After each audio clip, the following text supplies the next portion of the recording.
Assalamu alaikum. Dear students, welcome to the APS online teaching system. As always, I am your biology teacher Sharjeel Ahmed Qureshi with the fourth lecture of your online biology class series. By the way, I would like to mention that today's lecture is the last one for the first chapter of your biology textbook. So without further ado, let's get started with it. As always, let's have a very quick look at the recap from the last lecture. So in the previous lecture, we discussed about the definition of the word organization. We then discussed all the levels of biological organization right from the smallest atomic and subatomic level till the largest, the biosphere level. Furthermore, we looked at an assignment at the end. So beta, today's lecture deals with the detailed overview of cellular organization. What I mean to say from this phrase is that how a living cell may be found in nature. But before we move on to the cellular organization, let's have a quick look at the types of cells we have. So all types of living cells fall into two major categories. They could either be prokaryotic cells or the eukaryotic cells. Depending upon these two cell types, we have divided organisms into five major groups, which you can see on your computer screens. The first group has all the organisms made up of only prokaryotic cells, as I have highlighted in the red, while rest of the four groups are made up of eukaryotic cells, as highlighted in green. Now beta, you must be wondering what is the difference between a prokaryotic and a eukaryotic cell. So the prokaryotic organisms are those whose cells do not have a nucleus or membrane bounded organelles. Even the word has the meaning within itself, as pro means before and karyon means nucleus. All the genetic material in such cells is present in a central region called nucleoid, with the absence of any membrane bounded organelle like mitochondria and Golgi apparatus, to name a few. For example, bacteria. All the bacteria are prokaryotes, and you can see in the diagram that no nucleus is present to contain the genetic material. Rather, the genetic material is found in the center of the cell. But organisms of all the other groups are made up of eukaryotic cells. So again, what is a eukaryotic cell? A eukaryotic cell is a type of cell where a membrane bounded nucleus or true nucleus is present, as well as the membrane bounded organelles. The word eukaryotic is derived as eu means true and karyon means nucleus. Anyways, let's generally discuss all these groups with examples. So the first one is Protista, or also known as Protoctista, which exclusively includes all the eukaryotic unicellular organisms, as in case of Paramecium, Euglena, Amoeba, Chlamydomonas, to name a few. The next group contains all the fungi as mushrooms, bread molds, and so on. By the way, fungi could be both multicellular as in case of mushrooms or unicellular as in case of yeast. Moving along, the next group contains all the multicellular plants, followed by the last group containing all the multicellular animals like cats, dogs, humans, etc. So now that we have discussed about the types of cells an organism may have, let's discuss our main topic, which is how cells may be organized within a living system. So we have three major types of organization of cells: unicellular, colonial, and multicellular, which we will discuss one by one.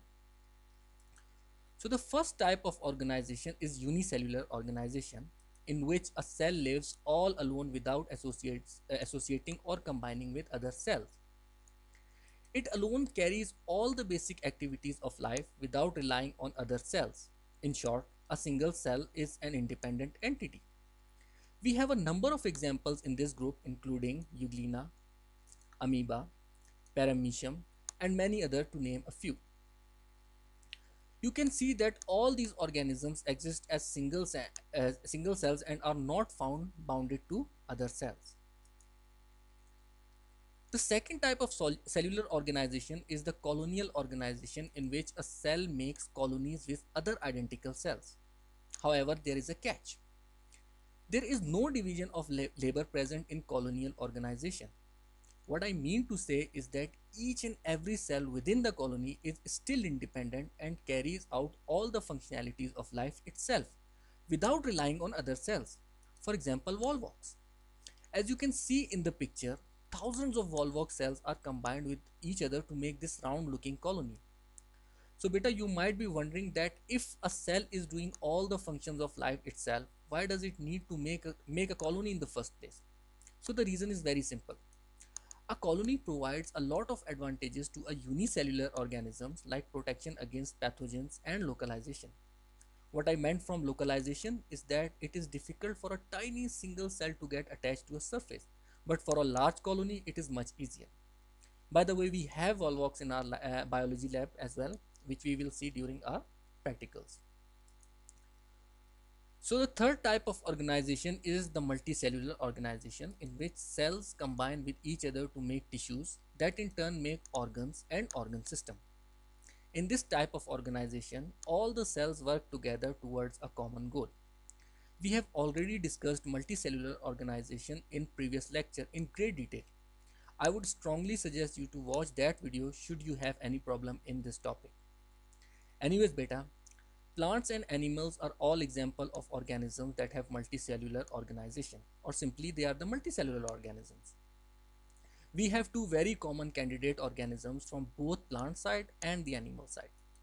In plant we have mustard plant or Brassica campestris, while in animals we shall look at the common frog or Rana tigrina. By the way, the term Brassica campestris and Rana tigrina are the scientific name of these organisms. We shall look at scientific naming of organisms in upcoming chapters. So the mustard plant is a very common plant which many of you might have seen in real life. It has these bright yellow flowers and is grown primarily in Punjab province. This plant is sown in winters and the seeds are collected at the end of winter season, where they are used to extract oil.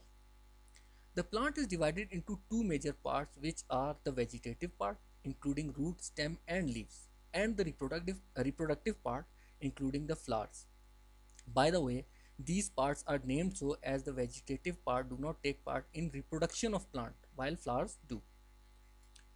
Moving along, we have frog from multicellular animal side, and this is an organism which I am sure each and every one of you might have already seen in real life. So the frog is a multicellular organism and has all the major organ systems like nervous system, digestive system, muscular system, to name a few. I have told you before that organ systems are made up of related organs and organs are made up of related tissues. We shall even dissect a frog to see all the individual organs and organ systems when the school reopens, which I hope may open soon. Anyways beta, this brings us to the end of this lecture, which was a bit short than usual. Along with the lecture, we have also come to the end of the first chapter. I hope you understood all the concepts in all the lectures I have made and delivered so far. Do attempt assignment at the end, and I would also like to mention that the assignments which students have been sending to me do not contain questions which I have mentioned in my videos. So I would strongly recommend you to attempt these questions as well along with the abstracts question paper. Anyways, thank you so much beta, and I will see you in the next lecture. Allah Hafiz.